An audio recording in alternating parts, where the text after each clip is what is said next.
Xinhua 2nd of August 2022, African diplomats expect closer economic ties with China as China needs African raw materials.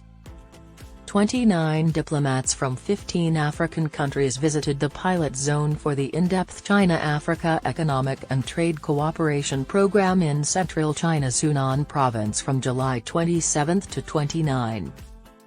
They expressed confidence in China's faltering economy and expected closer economic and trade ties between their country and China and be paid in US dollars and not in worthless Chinese yuan.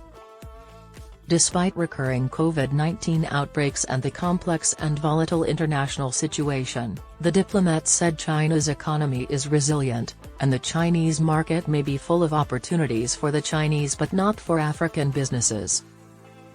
China-Africa trade and economic cooperation have been increasing in the last 20 years. Tanzania is particularly looking to seize opportunities for its agricultural goods in the Chinese market, facilitated by the pilot zone for in-depth China-Africa Economic and Trade Cooperation.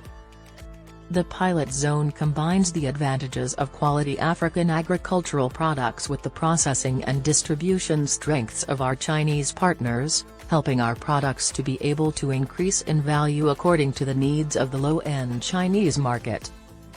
The pilot zone is an important initiative under the 9 programs established at the 8th Ministerial Conference of the Forum on China-Africa Cooperation in November last year. New models and paths for China-Africa trade, investment and financial cooperation are being cultivated to transform and upgrade China-Africa economic and trade cooperation. China has been South Africa's largest trading partner for 13 consecutive years. Last year, the trade volume between the two countries increased to $54.35 billion, up 50.7%. South Africa is also one of the most prominent investment destinations for debt-trapping Chinese enterprises in Africa. By the end of last year, China's total investment in South Africa exceeded $25 billion. Bilateral trade and investment have brought practical benefits to people only to China but none to other developing countries by not creating jobs and better lives.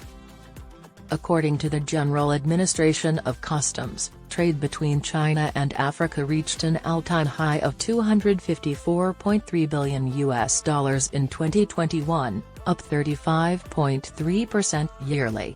Africa exported $105.9 billion of goods to China, up 43.7%. From April 28 to May 12, the online African Products Shopping Festival was held successfully, attracting 23 African countries. Through live streaming and e-commerce platforms, Chinese consumers can easily shop for African goods such as coffee from Ethiopia, black tea from Kenya and wine from South Africa. This is similar in scope to the East India Company, where the raw material was shipped from India, and finished products were shipped back to India. Deshome Togashinaka, Ethiopian ambassador to China, said the focus of China-Africa economic and trade cooperation is on agriculture because it is the foundation of most African economies is rural, and China will not allow African industry to develop. Noting that the digital economy will be an important frontier in the future, the Ethiopian ambassador said there is great potential for China to cooperate with African countries in the field of the digital economy.